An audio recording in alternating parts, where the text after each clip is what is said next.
Alkisah, ada seorang raja dari kerajaan Pajajaran bernama Prabu Siliwangi. Saat itu, tahtanya akan digantikan oleh putranya yaitu Raden Bayakcatra. Namun, syarat menjadi raja dalam kerajaan tersebut adalah sudah beristri. Sedangkan Raden Bayakcatra belum beristri. Oleh karena itu, ia pergi berkelana untuk mencari istri.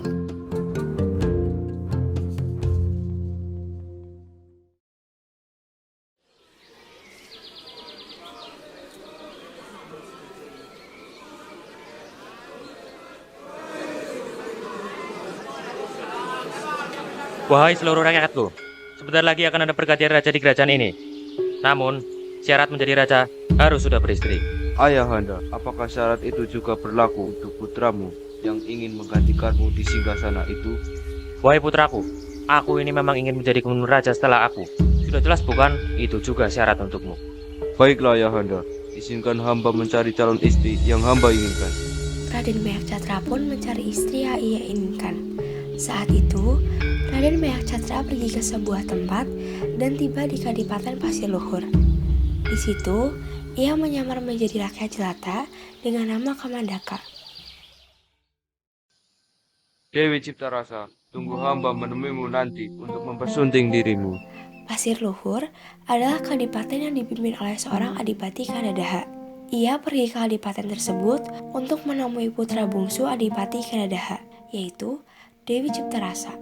Di sana, Kamandaka menjadi anak angkatnya Patih Raskanata, Patih Kadipaten Pasir Luhur. Kamandaka akhirnya bertemu dengan Dewi Ciptarasa dan akrab.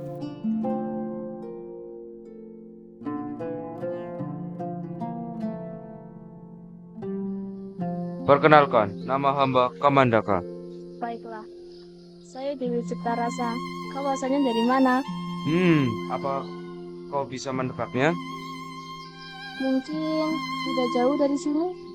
Hahaha, iya benar, hamba Raka Jelata yang tidak jauh dari tempat tinggalmu. Kau tidak ada yang marah ketika Raka Jelata mengajakmu berbincang? Hal ini, lagian siapa yang akan marah hanya dengan berbincang saja? Tak terasa mereka berbincang dan bercengkrama, akhirnya tidak menyadari bahwa kakak Dewi Ciptarasa melihat mereka berbincang.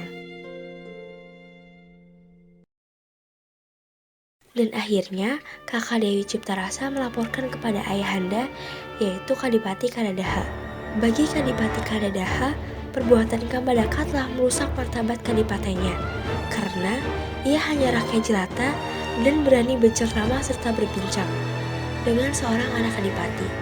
Saat Dewi Ciptarasa sudah tiba di kerajaannya, Adipati Kanadaha langsung menghampiri Dewi Ciptarasa dan berbicara dengan nada yang lantang. Putriku!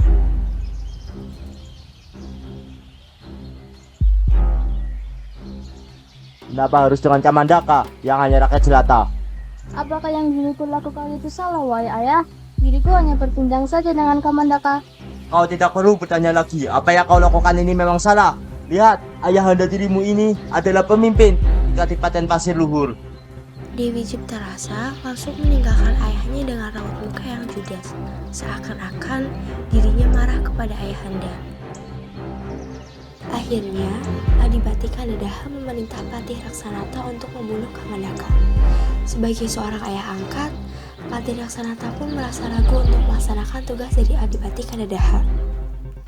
Kamandaka dikejar-kejar oleh prajurit Pasir Luhur.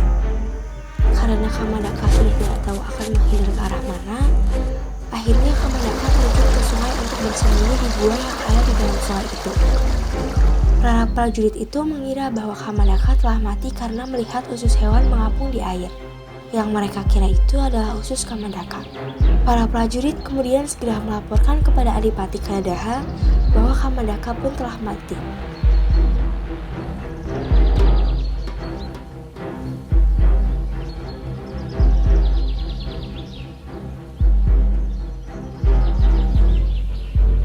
Akhirnya Kamandaka bisa musnah, dan putri bungsuku ini sudah tidak bisa bercengkrama dengannya lagi.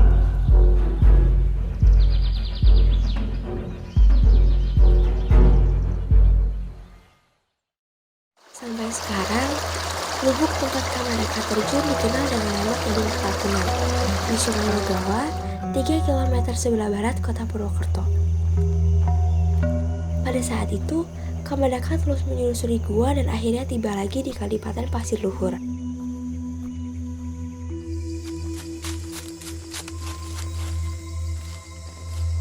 Kali ini, Kamandaka yang bernama asli Raden Banyak Catra pun mengganti namanya lagi, yaitu menjadi Si Sulap. Si Sulap ini dikenal sebagai suka memelihara ayam aduan yang bernama Mercu. Si Sulap mempunyai teman akrab yaitu yang bernama Ki Rajaksa. Permisi Nyai, bolehkah saya tinggal bersama Nyai? Boleh. Siapa namamu? Wah, terima kasih Nyai, saya Si Sulap. Akhirnya, Kamandaka untuk sementara tinggal di rumah Nyai Kartisara, seorang janda tak beranak yang pekerjaannya menjual daun pisang. Sementara itu, Prabu Siliwangi di Pajajaran gelisah karena putranya yang bernama Raden Banyak Catra atau Kamandaka tak kunjung kembali. Ia menyuruh Raden Banyak Ngampar untuk mencari kakaknya. Raden Banyak Ngampar, tolonglah cari kakakmu itu. Raden Banyak Catra, lama dirinya tidak pulang. Baiklah Ayahanda, akan segera ku cari kakakku itu. Raden Banyak Ngampar pun mencari. Ia pergi ke Pasir Luhur untuk mengabdikan diri. Ia langsung diangkat oleh sang adipati menjadi prajurit Pasir Luhur. Raden Banyak Ngampar memakai nama samaran yaitu Raden Siliwarni. Selang beberapa waktu, ada kabar bahwa Raden Kamandaka masih hidup. Adipati Pasir Luhur pun mengadakan sayembara penangkapan Kamandaka. Semua rakyatku diberitahukan bahwa akan ada sayembara penangkapan Kamandaka. Wahai Adipati Pasir Luhur, diriku menyanggupinya. Akan aku bawa Kamandaka dengan tubuh lemas di hadapanmu. Raden Siliwarni pun menyanggupi untuk mengikuti sayembara tersebut.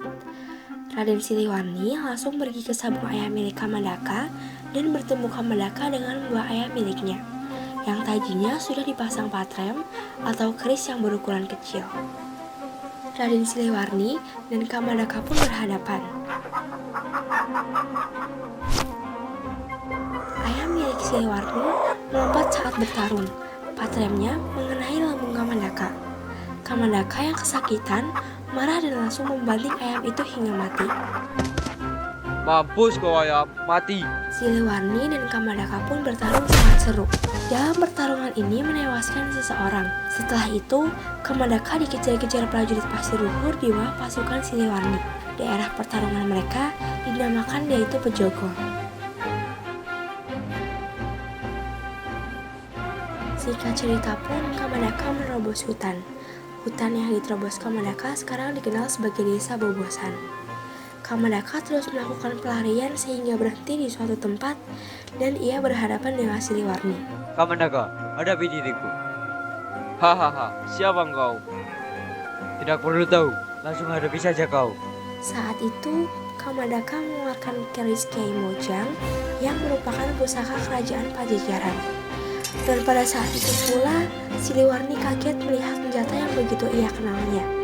Siliwarni baru menyadari bahwa yang ia hadapi yaitu Raden Banyak Catra atau Kamandaka sebagai kakaknya sendiri. Sebentar, kau bukannya Raden Banyak Catra, putra dari Prabu Siliwangi. Engkau ini sebenarnya siapa? Hamba ini adikmu, Raden Banyak Ngampar. Ada maksud apa kau berada di sini? Dan pertarungan pun batal.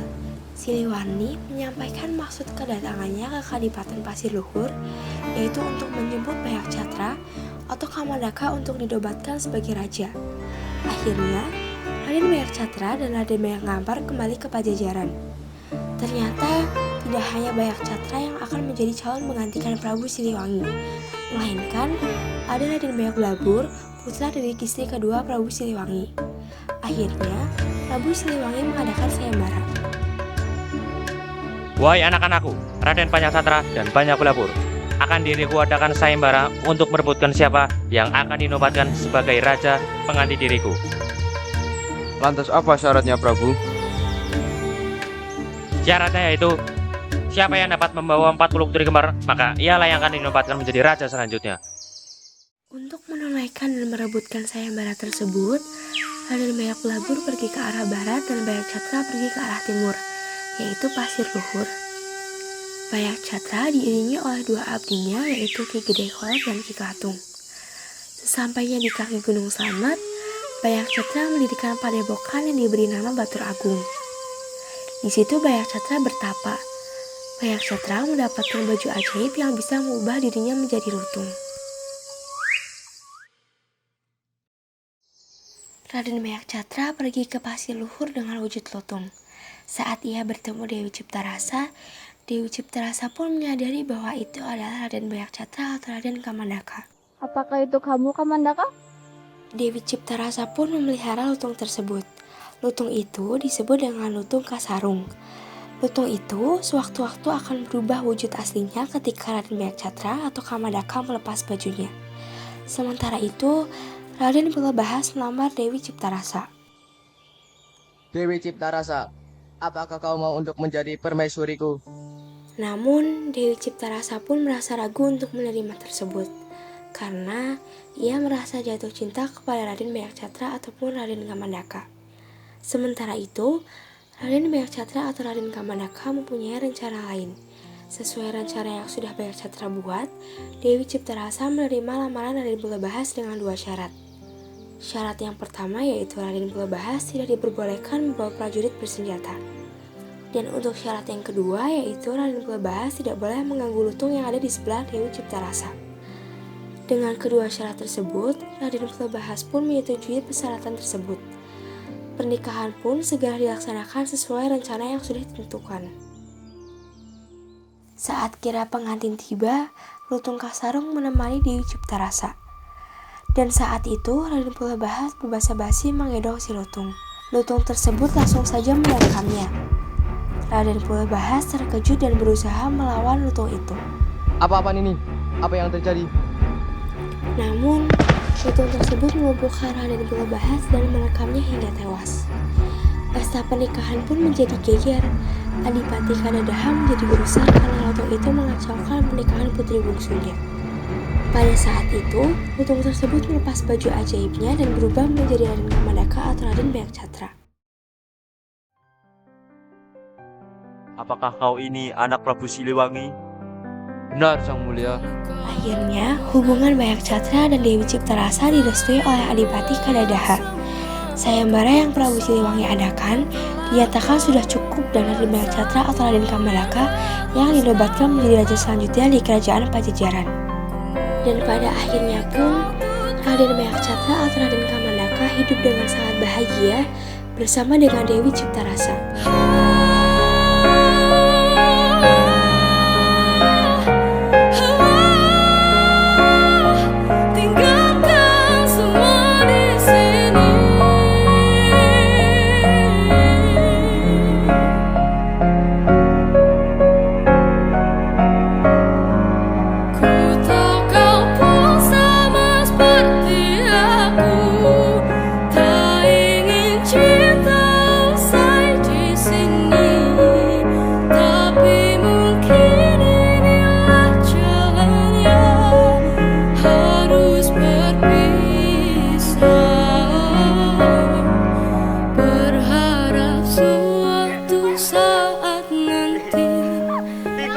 Dan aku kan bertemu lagi seperti yang kau ucapkan sebelum kau